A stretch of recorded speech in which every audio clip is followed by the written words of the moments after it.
Assalamu alaikum, everyone. My name is Rataj Abdullahh, or you can call me Taj.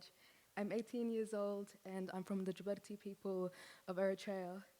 And about 15 years ago, my family moved to Australia from Libya to escape the war and conflict that was happening there. And we landed in a town called Coffs Harbour, which is very random for us. But yeah, I started writing poetry when I was 12 years old in my Year 7 English class, because that was the first time that slam poetry was introduced to me. And it was the first time I realized that I could put my voice to paper and to a stage and learn that my experiences could be a mirror for empathy. And, and during that time, I was 12 years old, it's 2019, and that's when the Christchurch massacres had happened in New Zealand. And obviously, a very stressful time for any Muslim in Australia, but specifically for my community in Coffs Harbour, because the man who committed that atrocity lived 30 minutes away from us, and we were the closest community to him. And so during my first slam, I had performed a poem about that, and ever since, poetry has been a tool for me to understand myself and share that with others, and I would love to take you on that journey with me today. And how I'm going to perform my set today is like a poetry through the ages, and I'm going to go through a poem that has defined my life every year since I've started writing poetry. Cool.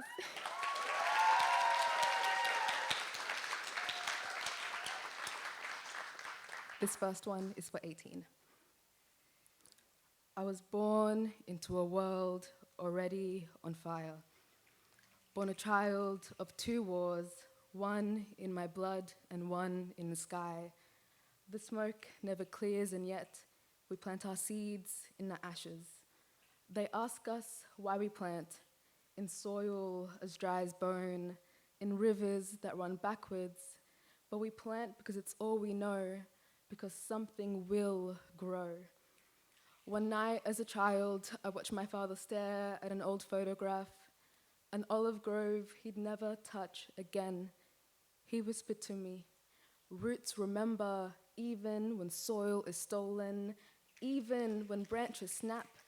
And since then I've known we plant to remember. But they don't see us. They don't see our hands hardened, hands blistered from holding up this heavy sky, from breathing in their smoke. But we've been here building forests out of whispers, turning rubble into foundation, even when they tell us it is too late. Too late? I was born too early for silence, born with the howl of 1,000 ancestors stitched to my tongue, their stories tattooed on my skin, an inheritance they could never steal.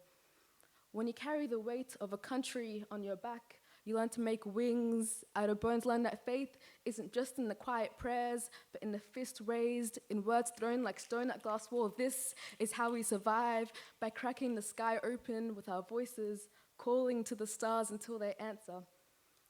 They'll tell you I'm too young to know this, that my age is a cage for my wisdom, but they don't know I was born with the moon as my witness and the sun as my shield. Every breath since then has been a rebellion. We don't come from stillness. We come from the waves that crash and roar, from the forests that dance in the dark when no one's watching, from the streets that remember our names, our footsteps.